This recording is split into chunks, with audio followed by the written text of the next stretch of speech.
Rahul, good morning. ഇതാരാണ് Augustine എന്നതിനെ പറ്റി എല്ലാവരും തിരഞ്ഞുകൊണ്ടേയിരിക്കുന്നു. ഈ തിരയുന്ന സമയത്ത് അഗസ്റ്റിൻ മുങ്ങിയിരിക്കുന്നു. ഇതിൽ ഏറ്റവും പ്രധാനം നമ്മൾ ആ ദൃശ്യങ്ങളിൽ വരെ കാണുന്നുണ്ട്. പണമായാണ് ഈ ലക്ഷങ്ങൾ കൈമാറുന്നത്.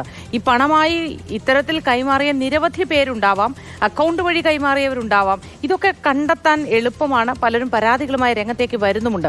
ഊർജിതമായ അന്വേഷണത്തിലൂടെ എത്രയും പെട്ടെന്ന് അഗസ്റ്റിനിലേക്ക് എത്താൻ എന്തുകൊണ്ടും പോലീസിന് കഴിയും. അത്തരത്തിലൊരു തെരച്ചിൽ നടക്കുന്നുണ്ടോ?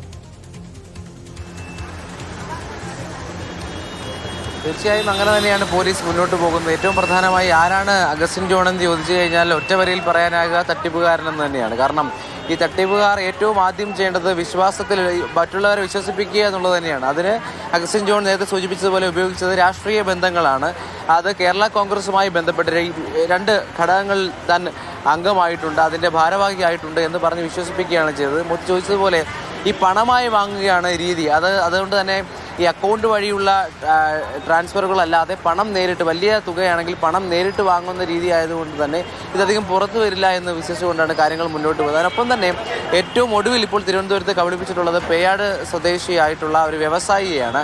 ആ വ്യവസായിയോട് പറഞ്ഞത് 2 മണിക്കൂർ സമയത്തേക്ക് പണം കടം വേണം, സ്വർണം പണയം വെച്ച് സ്വർണം തിരിച്ചെടുക്കാനാണ്.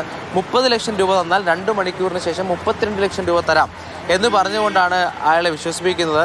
ശേഷം പണം അന്വേഷിച്ച് ചെല്ലുമ്പോഴാണ് അവിടെ ആളില്ലാത്തതായി കാണുന്നത്. പിന്നീട് പോലീസിൽ പരാതി നൽകുന്നത്. അങ്ങനെയാണ് ഈ കള്ളി പുറത്തു വരുന്നത്. ഏറ്റവും പ്രധാനമായി വെള്ളറട സ്വദേശിയാണ് ഈ അഗസ്റ്റിൻ ജോൺ. എന്നാൽ കുറേ കാലമായി കാര്യവട്ടത്ത് താമസിക്കുകയാണ്.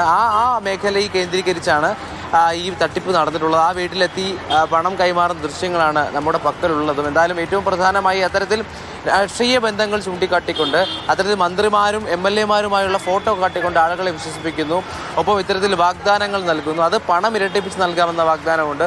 ഒപ്പം ജോലിയുമായി ബന്ധപ്പെട്ട കാര്യങ്ങളുണ്ട്. എന്തായാലും ഇത് പുറത്തു വന്നതോടുകൂടി അഗസ്റ്റിൻ ജോൺ എന്തായാലും ഒളിവിൽ പോയിരിക്കുകയാണ്. പോലീസ് എന്തായാലും ഊർജിതമായ അന്വേഷണം നടത്തുകയാണ്. കൂടുതൽ പരാതികൾ ഇതുമായി ബന്ധപ്പെട്ട് വരാനും സാധ്യതയുണ്ട് എന്നാണ് മനസ്സിലാക്കുന്നത്. ശരി, രാഹുൽ ജിനാഥാണ് കൂടുതൽ വിവരങ്ങൾ പങ്കുവച്ചത്.